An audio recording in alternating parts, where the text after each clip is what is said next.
miner Ross Tamblyn. At his blue sky mine in the clouds of the gas giant Golgan, Ross Tamblyn met with his younger brother Jess. Romer sky mines harvest and convert hydrogen into ecti, or star-drive fuel. Jess brought messages and gifts from his family, including his young sister Tasya. Though fast friends, the brothers' meeting was bittersweet because, unknown to Ross, Jess and Cheska had fallen deeply in love, despite her betrothal to Ross. Jess departed for the hidden Romer capital of Rendezvous. Romers have made large profits by fitting into dangerous niches, but because of their stubborn secrecy, the space gypsies are not well liked by the Hansa.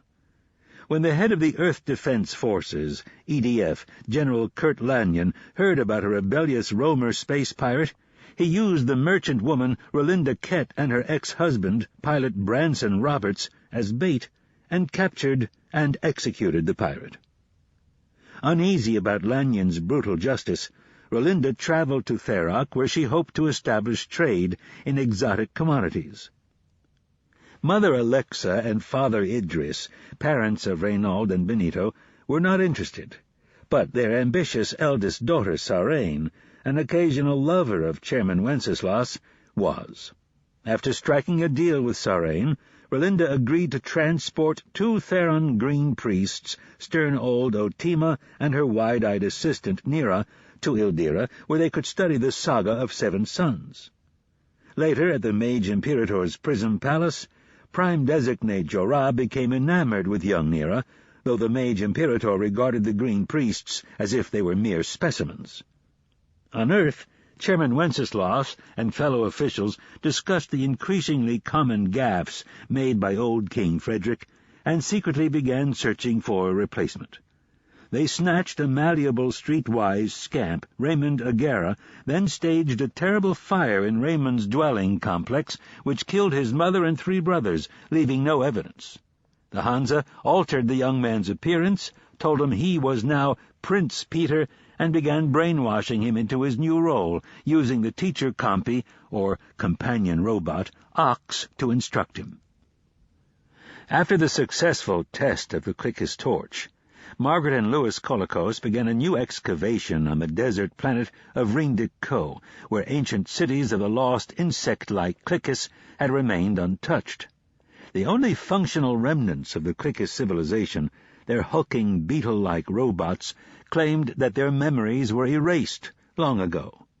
3 of these antique robots accompanied the Colicoses to the excavation site, hoping to learn more about their past.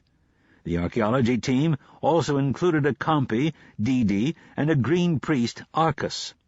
In the ruins, Margaret and Louis discovered a strange blank window made of stone, connected to dormant machinery. While Louis studied the machinery, Margaret worked to decipher Cliquis hieroglyphics in hopes of finding answers. At Ross Tamblyn's isolated blue sky mine on Golgan, mysterious storms and lightning rose from the uncharted depths of the atmosphere. Then monstrous crystalline ships emerged from the deep clouds, similar to the apparitions seen fleeing Ancir after the Cliquis torch test. The huge war globes opened fire on Ross's sky mine, destroying it and sending Ross tumbling to his death thousands of miles beneath the clouds.